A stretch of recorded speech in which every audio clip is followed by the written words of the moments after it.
Assalamualaikum warahmatullahi taala wabarakatuh. Balik lagi di channel Inredu.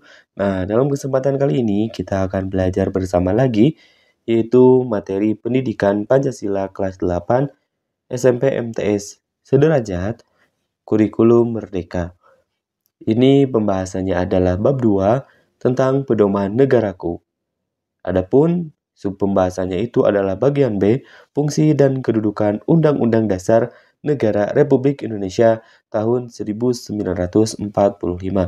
Seperti biasa, sebelum kita lanjut kepada pembahasan, mari subscribe terlebih dahulu, like, komen, dan boleh share kepada rekan-rekannya supaya kita semua bisa menebar manfaat yang lebih banyak lagi. Adapun tujuan pembelajarannya, tentunya setelah mempelajari materi ini, kalian diharapkan dapat memahami dan juga menganalisis tentang fungsi dan kedudukan Undang-Undang Dasar Negara Republik Indonesia tahun 1945.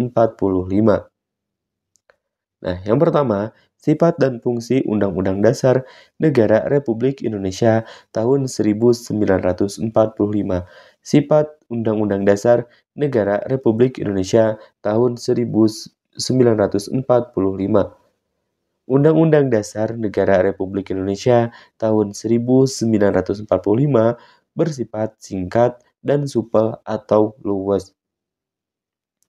Singkat karena hanya memuat aturan-aturan pokok saja. Undang-Undang Dasar Negara Republik Indonesia tahun 1945 hanya memuat garis-garis besar saja sebagai perintah kepada penyelenggara negara untuk menyelenggarakan kehidupan bernegara. Supel atau luas berarti Undang-Undang Dasar Negara Republik Indonesia tahun 1945 dapat mengikuti perkembangan zaman. Kehidupan masyarakat berjalan dinamis dan berubah begitu pesat mengikuti perkembangan zaman. Yang kedua, fungsi Undang-Undang Dasar Negara Republik Indonesia tahun 1945. Yang pertama adalah alat kontrol. Apakah suatu peraturan perundangan lainnya yang lebih rendah kedudukannya sudah sesuai atau belum dengan Undang-Undang Dasar Negara Republik Indonesia tahun 1945. Yang kedua, fungsi dari Undang-Undang Dasar yaitu sebagai pedoman dalam mengatur penyelenggaraan kehidupan bermasyarakat, berbangsa, dan bernegara. Dan yang ketiga, pedoman dalam menyusun peraturan perundang-undangan yang lainnya. Yang kedua, pembahasannya itu adalah tentang kedudukan Undang-Undang Dasar Negara Republik Indonesia tahun 1945. Indonesia memiliki Undang-Undang Dasar sejak tanggal 18 Agustus 1945. Undang-Undang Dasar Negara Republik Indonesia tahun 1945 merupakan hukum dasar tertulis yang digunakan untuk mengatur jalannya pemerintahan negara. Sebagai norma hukum tertinggi dalam sistem ketatanegaraan Republik Indonesia, Undang-Undang Dasar Negara Republik Indonesia tahun 1945 dijadikan dasar dalam menyusun peraturan perundang-undangan. Kedudukan Undang-Undang Dasar Negara Republik Indonesia tahun 1945 dalam sistem hukum nasional adalah yang pertama, Undang-Undang Dasar Negara Republik Indonesia tahun 1945 merupakan sumber hukum tertulis tertinggi. Dan yang kedua adalah Undang-Undang Dasar Negara Republik Indonesia tahun 1945 menempati urutan tertinggi dalam tata urutan peraturan perundang-undangan di Indonesia. Indonesia pernah mengalami beberapa kali pergantian undang-undang sejak pertama kali disahkan sampai dengan sekarang. Antara lain, periode yang pertama, Undang-Undang Dasar 1945 yaitu dari mulai 18 Agustus 1945 sampai dengan 27 Desember 1945.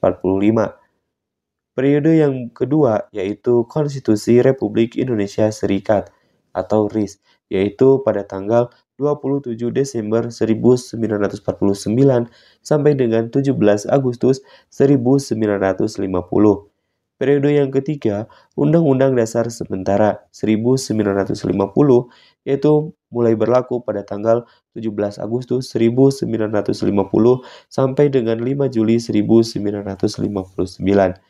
Periode yang keempat, yaitu Undang-Undang Dasar 1945 berlaku mulai tanggal 5 Juli 1959 sampai dengan 1999, dan periode yang berikutnya adalah kembali lagi ke Undang-Undang Dasar Negara Republik Indonesia tahun 1945, amandemen tahun 1999 sampai dengan sekarang. Pada awal era reformasi tahun 1999 sampai dengan sekarang, Undang-Undang Dasar Negara Republik Indonesia tahun 1945 sudah mengalami beberapa kali perubahan atau mengalami amandemen, yaitu sebanyak 4 kali menurut sistem Anglo-Saxon.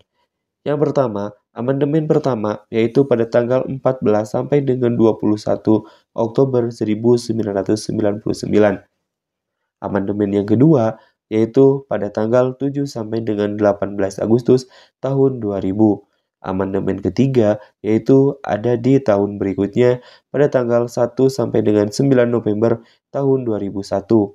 Dan amandemen keempat yaitu pada tanggal 1 sampai dengan 11 Agustus tahun 2002.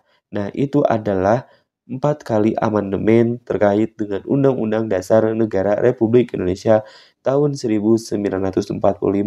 Jadi secara berurutan dari mulai tahun 1999 sampai dengan tahun 2002. Amandemen yang telah dilakukan menghasilkan beberapa perubahan, antara lain dalam hal sebagai berikut. Yang pertama adalah pembatasan kekuasaan presiden. Yang kedua hasilnya atau perubahannya itu adalah perubahan terhadap struktur lembaga-lembaga tinggi negara. Yang ketiga, dimasukkannya pasal-pasal tentang HAM dan diberlakukannya otonomi daerah. Nah, itu adalah beberapa hasil dari amandemen yang telah dilakukan beberapa perubahan. Di antaranya, tadi yang pertama adalah terkait dengan kekuasaan presiden, yang kedua adalah perubahan terhadap struktur lembaga-lembaga tinggi negara, dan yang ketiga adalah dimasukkannya pasal-pasal tentang hak asasi manusia dan juga diberlakukannya otonomi daerah. Karena pada sebelumnya kekuasaan presiden itu tidak selama 5 tahun, melainkan ada yang 9 tahun, bahkan yang lebih seperti itu. Makanya setelah dilakukan amandemen, ada hasil yang pertama adanya pembatasan kekuasaan presiden. Sekian dan terima kasih. Sampai jumpa di video berikutnya. Kami akhiri. Semoga bermanfaat. Assalamualaikum warahmatullahi taala wabarakatuh.